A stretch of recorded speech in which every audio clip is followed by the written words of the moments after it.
Olá, meu amigo do QG do Investidor, eu sou o Thiago Gomes, é uma satisfação enorme te ter aqui no nosso vídeo 4 da minissérie Investidor Inteligente, onde nós estamos tratando desse livro aqui, ó, O Investidor Inteligente, de Benjamin Graham.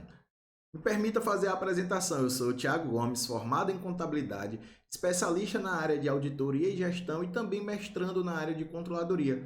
Quase 10 anos já de mercado financeiro. E dentro do QG do Investidor, nós temos professores doutores e mestres, todos com experiência na prática do mercado financeiro. Tudo isso para poder levar um conhecimento de maneira tranquila, simples e prática. Você precisa aprender como realmente colocar aquilo na prática, mas não se preocupe, durante essa minissérie nós não vamos te vender nenhum curso. Pode vir, pode curtir, se inscreve aí na nossa página, curte o nosso vídeo para dar aquela ajuda. E lá no Instagram nós também estamos lá, QG do Investidor. Todo dia abrimos uma caixinha só para tirar a tua dúvida. Nesse vídeo, o quarto vídeo da minissérie, nós vamos tratar sobre o capítulo 3 e 4. Será 2 em 1. É um vídeo para 2 capítulos. O capítulo 3, ele fala sobre o século do mercado acionário. O que nós temos que lembrar? Que o livro é lá dos Estados Unidos. Então vamos pegar alguns ensinamentos do capítulo 3. E um dos principais ensinamentos do capítulo 3 é a gente saber se comportar em mercados altistas, quando o mercado está muito positivo. E quando o mercado está muito positivo, isso quer dizer o quê? Que há um ânimo exagerado dentro do mercado. Isso pode refletir, claro, de maneira positiva, há um lucro também para as empresas de maneira exagerada ou satisfatória, e há uma distribuição desse lucro em forma de dividendos, em rendimentos para os seus acionistas. Então, nesse caso, está tudo tranquilo, está tudo beleza, certo? O que nós não podemos observar? Que se há um aumento dos preços, há uma oscilação positiva exagerada e o lucro das empresas não refletem esse aumento, a gente já tem que ligar o sinal de alerta. E lembrar, quanto mais alto for o mercado, maior poderá ser o tombo.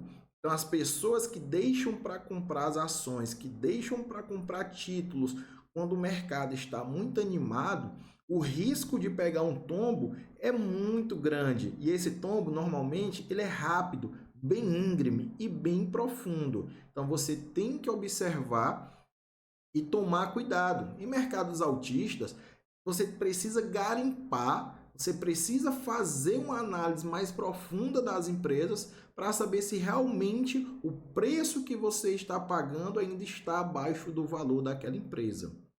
O que nós temos que lembrar é que uma empresa, quando ela faz o IPO, quando ela lança suas partes ao mercado para poder atrair, captar recurso, ela lança no mercado primário. Então a empresa ela faz esse primeiro lançamento, faz a captação do recurso.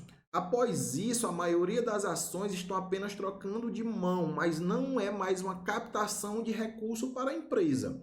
Correto? Então, ela fez o IPO dela a R$ 30, vamos supor. Depois de um tempo, essa ação está a 100. A não ser que a empresa faça novos lançamentos quando esse preço estiver a 100, ela continua inalterada aqui. Claro, nós temos ali certas situações, como ações em tesouraria, que pode fazer a empresa se valorizar, certo? Mas vamos supor que 100% das ações estão no mercado, onde nós chamamos de mercado secundário. Nesse caso, a empresa ela não mais faz a captação do recurso na troca, né, na venda e compra dessas ações. Essas ações estão no mercado secundário. Então, o que nós temos que observar? Se os R$ 100 que eu estou pagando, o preço que eu estou pagando, realmente reflete a saúde financeira da empresa. Será se eu estou pagando R$ 100 para uma empresa que ano após ano o seu lucro está só caindo, está decrescendo, a sua distribuição do lucro, os seus dividendos, ano após ano está só caindo e o seu preço da ação está subindo? Isso não é muito difícil da gente achar no mercado, não. Por isso que nós temos que ter atenção. O normal é, quanto maior o preço que eu estou pagando, maior aquela empresa também está gerando lucro, mais aquela empresa também está gerando lucro e distribuindo esse lucro em forma de dividendo ou até mesmo juros sobre o capital próprio. O importante é que a empresa está me bonificando, a empresa está me pagando para eu ser acionista dela, senão não faz sentido nenhum eu comprar aquela empresa, eu comprar aquela ação, certo? Nós temos que aprender isso daí e tomar cuidado. Tiago, então quando em mercado altista nós não devemos fazer aquisições, não é isso que eu estou falando. O que eu estou querendo transmitir é, em mercado altista, nós devemos observar e garimpar as melhores opções para que quando o tombo vier, até mesmo porque ele vem, o mercado ele não vai subir para sempre, o mercado ele anda, né, em ondas, ele sobe, ele desce, ele sobe, ele desce, e é isso que nós temos que ter em mente. Estarmos preparados para, nesse momento de descida, a gente poder aproveitar as oportunidades.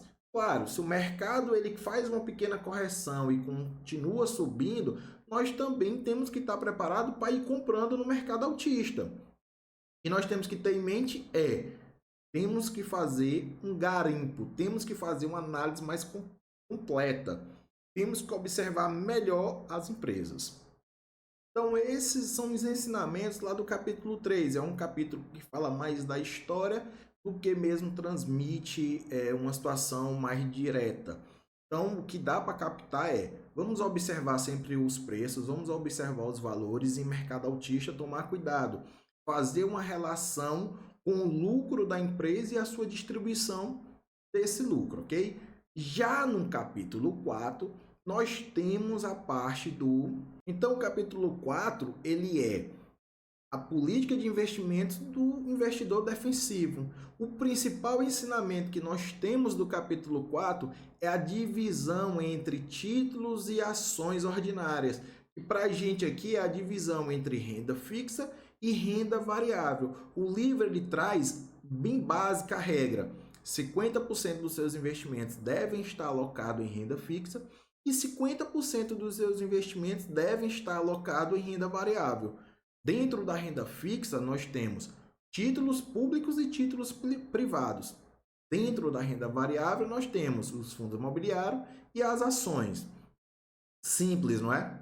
Mas não é tão simples na hora de colocar em prática. Por quê? Porque quando há um mercado baixista, né, um mercado de várias empresas subvalorizadas, a tendência é que a gente, como investidor, observe ali que o preço está muito deslocado do valor e a gente acaba querendo adquirir mais ações. Esquece também que na maioria dos mercados baixistas, os títulos estão atraentes. Por quê? Porque o mercado baixista, ele tende a ser baixista por questão de crise financeira, de inflação alta. E para isso, quando nós temos uma inflação alta, o governo, na sua primeira medida, é aumentar a taxa básica de juros. Então, favorece muito a renda fixa. A não ser que seja uma crise financeira, o mercado caia e o governo baixe essa taxa básica de juros para poder lançar ânimo ao mercado.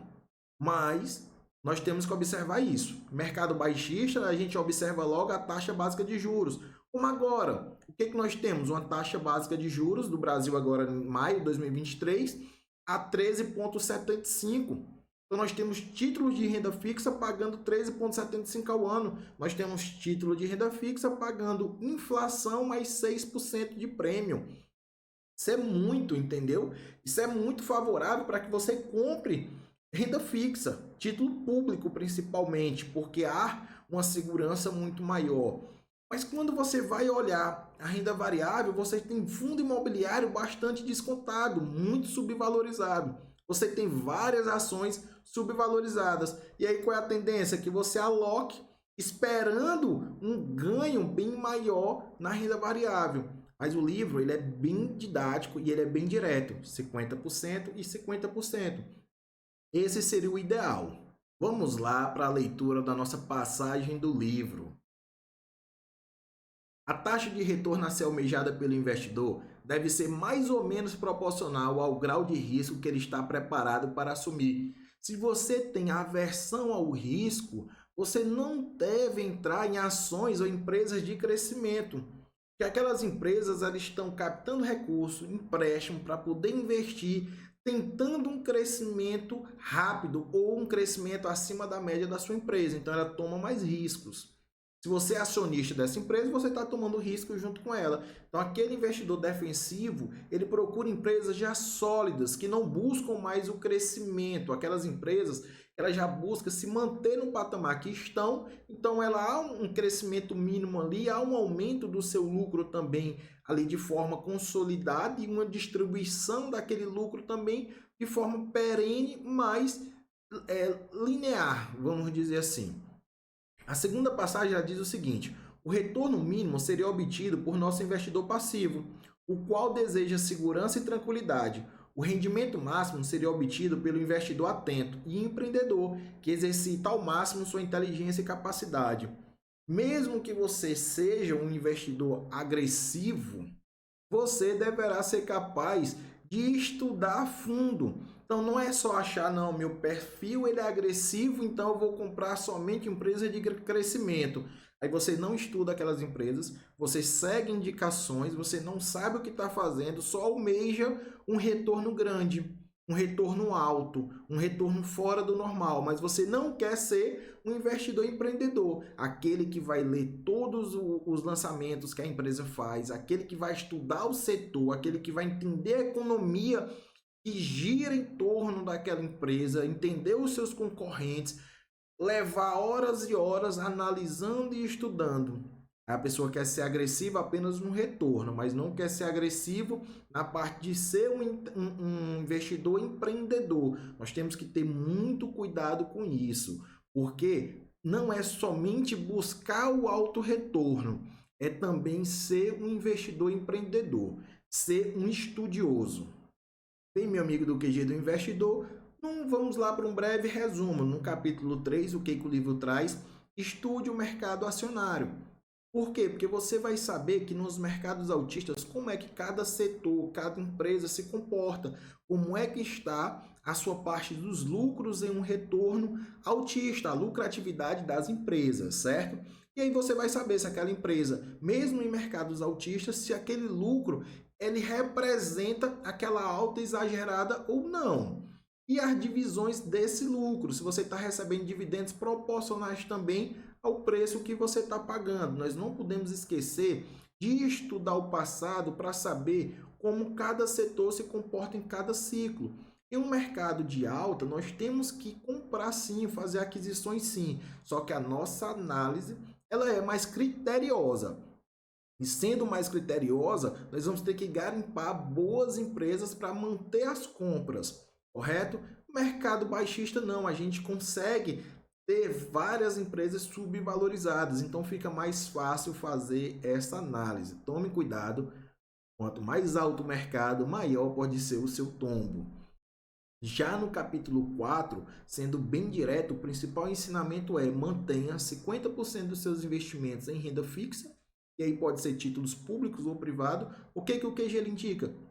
Títulos públicos. Por que título público, Tiago? A segurança muito maior e uma rentabilidade um pouco menor que o título privado. E lá em renda variável você tem fundo imobiliário e tem renda ou tem ações também. Mantendo essa proporção, você vai se defender de uma baixa. Mas quando o mercado ele for de alta, você vai ter ganhos menos expressivos. Só que você está lá de maneira defensiva. Como foi dito, você não é um investidor empreendedor. Vamos lembrar lá do nosso primeiro vídeo, onde a gente disse que ia focar muito no investidor comum, aquele investidor que não tem tempo para ficar olhando o gráfico, analisando empresa, olhando números. É o investidor comum, aquele trabalhador de fato. Então, tente manter essa proporção, por mais difícil que ela seja, não deixa se afastar muito para 60, 40, 40, 60, certo? Olha que interessante essa passagem do livro. O investidor verdadeiramente conservador ficará satisfeito com os aumentos registrados em metade da sua carteira em um mercado ascendente. Por que metade da carteira, Tiago? Porque vai ser metade da renda variável. A renda fixa ela vai permanecer ali com a taxa, né, já pré-fixada, ou o indexador e o prêmio já pré-fixado. Então só vai oscilar mesmo o mercado de renda variável. Então somente metade da sua carteira vai estar ali almejando, né, ou então se beneficiando do aumento do mercado financeiro, o aumento da bolsa de valores. Enquanto que ele pode ficar bastante tranquilo ao refletir sobre como está em uma posição melhor do que muitos de seus amigos mais ousados em caso de uma queda severa. Meus amigos do QG do Investidor, é aquilo que nós comentamos, quando você faz uma distribuição 50% ou próximo disso, em um mercado de queda, 50% da sua carteira está lá, tranquila, vamos dizer assim, segura, porque o ganho ele já foi praticamente pré-estabelecido. A sua renda variável não, ela vai oscilar, talvez fique negativa, mas você vai estar bem melhor do que muitas pessoas que arriscaram tudo que tinham. Meus amigos do QG do Investidor, esse foi o nosso quarto vídeo, capítulo 3 e capítulo 4. Até a próxima!